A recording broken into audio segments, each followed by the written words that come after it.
Good evening, and thank you for allowing me to contribute to this amazing protest. Sorry, this is not the approved version by the cabinet. Good evening, and thank you for tolerating my deceptional, anti-patriotic, Christmas spirit and shopping killing provocation.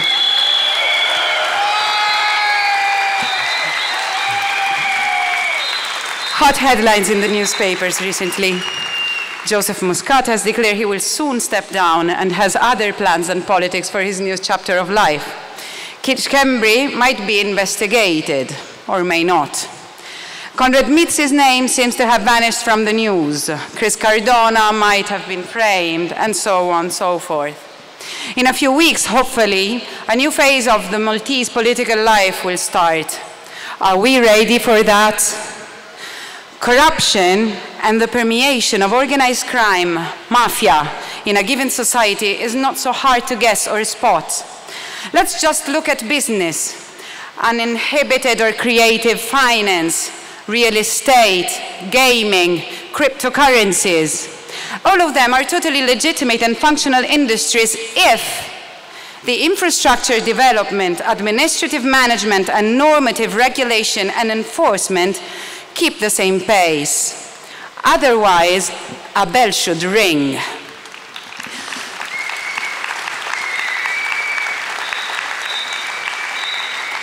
Whenever these sectors are poorly managed, regulated, and monitored, they can open the door to phenomena such as tax evasion, bribes and corruption, money laundering, and trafficking of human beings, just to name a few. Lawmakers must be very attentive, informed, and careful, as the interests involved can be paradoxically linked and spread. Corruption and tax evasion, for example, require mechanisms to avoid invoicing. Money laundering, on the other side, needs fake invoices to justify the existence of illicit proceedings, just by way of example.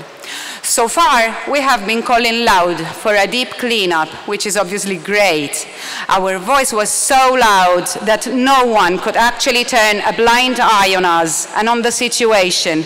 Mainstream international press, because core investigative journalism was already by our side before we would even be us. EU institutions, civil society organizations in Europe and beyond. However, after a cleanup, you have to keep it up. For if we fail to change our habits, we will end up in the same situation in a blink.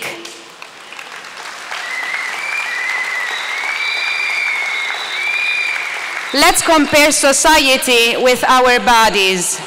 Let's assume that on a certain day we shockingly realize that we have passed the curvy line by far and our cholesterol is killing us. It's not about taking a shock diet in May to show off in our swimsuits in June. It's about committing to a long-lasting, healthy regime that will keep us fit, happy, and healthy as long as possible, again or anew. When we are overweight, we also have headaches, pain in the back, pain in the joints, bad absorption of sugars, thick blood vessels.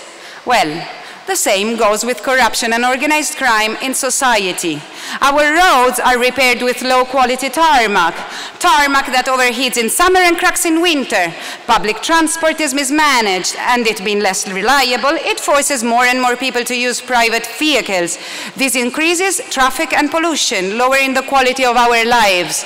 Social housing and welfare don't really relieve the weakest layers of the population. The lack of opportunities leads to microcrime, school dropout, etc. And the progressive deterioration of culture and education levels. We become dumber, we become more ignorant, we become more prone to manipulation.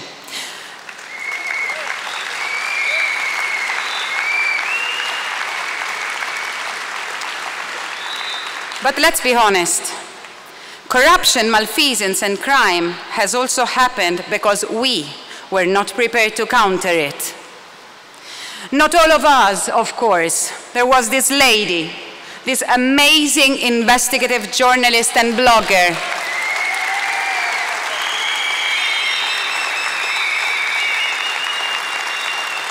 There was the strongest woman who was very aware of the situation and could not stop exposing links, shady characters, and organizations. Daphne was investigating local and international criminal networks and corruption cases in depth, but she was left alone. While I agree that she should have been granted protection by the state, as happens in other countries, I can't help believing that had she relied on a support network other than her amazing family, she would have been less of an easy target. Daphne Caruana Galizia was stalked, persecuted, isolated, deprived of her privacy, and demonized. Still, people would trust her words and reports, but wouldn't even dare sign in their cries for help or statements of support. Studies carried out on this phenomenon tell us that too much awareness and knowledge, matched with loneliness and isolation, lead to a sense of frustration and negativity that makes us vulnerable. Do we really want to make a difference? Do we really want to honor Daphne's memory? Let's follow her example. Let's stand up and be counted.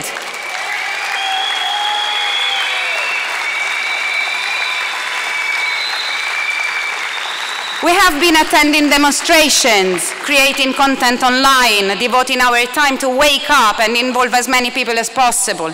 Let's keep in this effort with joy, with happiness, with love. I have read the shame in many looks. People are ashamed because of the exposure Malta is suffering. I believe this is not the time for shame. That was before, when everything was swept under the carpet and we would keep silent. Now it is the time for pride.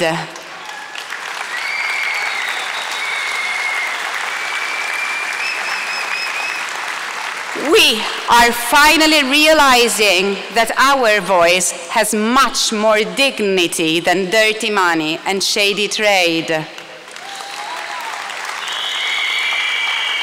Criminals have big money, true, but we have our values. We have our love, we have passion and kindness. Let's engage with our friends, with our children, relatives, students. Let's embrace and love our active role in society. Let's get political.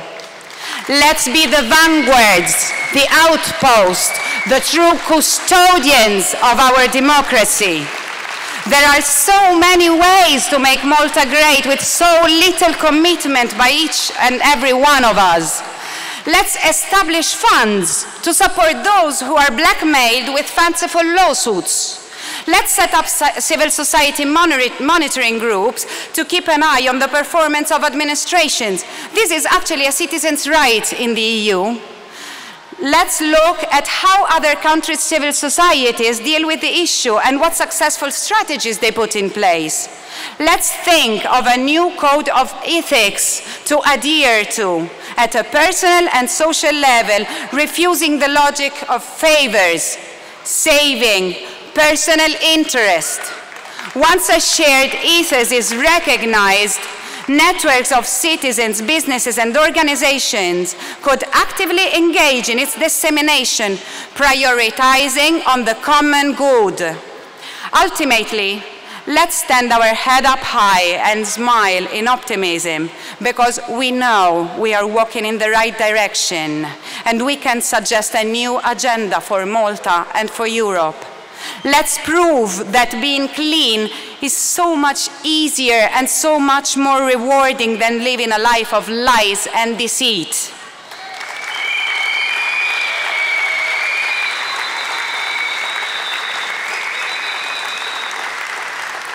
Unfortunately, Daphne was right.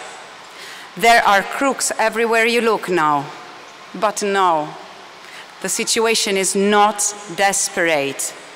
And we will never indulge to self-commiseration anymore, because we are brave enough as to accept change, and we will be the change we want to see in our society.